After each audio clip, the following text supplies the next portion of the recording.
Bonjour à tous. Allez, on parle du mot probablement. Pourquoi est-ce qu'on en parle? Parce que eh bien, ce mot, on va l'effacer définitivement de son vocabulaire. On ne l'utilise plus jamais. Probablement, certainement, peut-être, sans doute. Tout ça, ça crée justement un doute vers votre interlocuteur qui peut se poser la question. Et donc finalement, c'est oui ou c'est non? Pourquoi utiliser des mots qui laissent des doutes? Tout ce que ça fait, c'est que ça repousse à un peu plus tard une question que votre interlocuteur va vous reposer. Et donc, finalement, c'est oui ou c'est non. Vous ne faites que retarder une échéance et ça n'a donc aucun intérêt. Soyez toujours très clair lorsque vous parlez avec une personne. Ça sera comme ça ou comme ça. Ça, c'est utile et c'est efficace. Dire ça sera peut-être ça ou sans doute ça, ça ne veut rien dire. Ça s'applique à tous les domaines de communication. Quand vous parlez avec un client, moi j'ai eu le cas de ma banque Crélan, elle m'a envoyé une lettre en me disant « Vous allez peut-être recevoir un nouveau code secret ». Excusez-moi, mais en tant que client, c'est quoi ça? Je vais peut-être recevoir un code secret, je ne suis pas plus avancé qu'avant. Ça s'applique aussi en management, lorsque vous parlez avec votre équipe, vous leur dites « On va sans doute se voir vendredi ». Et puis le vendredi, quand vous dites « Bon, bah alors, on se voit », ils vous disent « Ah bon, bah on ne savait pas ». Et oui, effectivement, ils ne savaient pas, parce que sans doute se voir, ça ne veut pas dire qu'on va se voir. Ça veut dire peut-être, ça veut dire certainement, mais ça ne veut certainement pas dire on va se voir.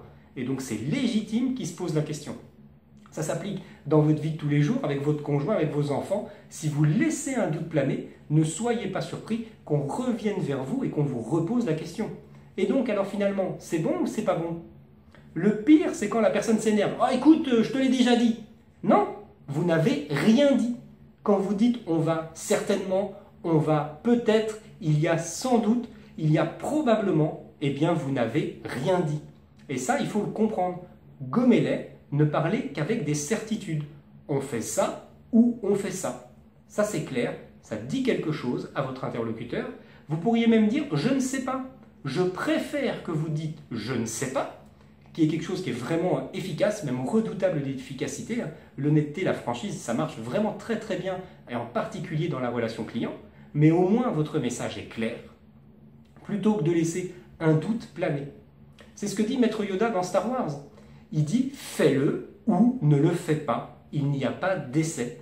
Eh bien, c'est très concret comme concept. Utilisez des mots et des phrases qui sont concrètes, qui sont positives. On va faire comme ça ou on va faire comme ça. Ou je ne sais pas. Mais gommez tout ce qui laisse des incertitudes.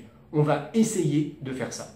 Vous allez voir que vous allez gagner vraiment en communication, c'est-à-dire que votre interlocuteur va mieux comprendre le message et puis surtout, ils vont gagner en certitude, ils ne vont pas revenir vers vous 2 minutes après, 1 heure après, 1 jour après pour vous demander des précisions parce que vous les avez mis dans le doute.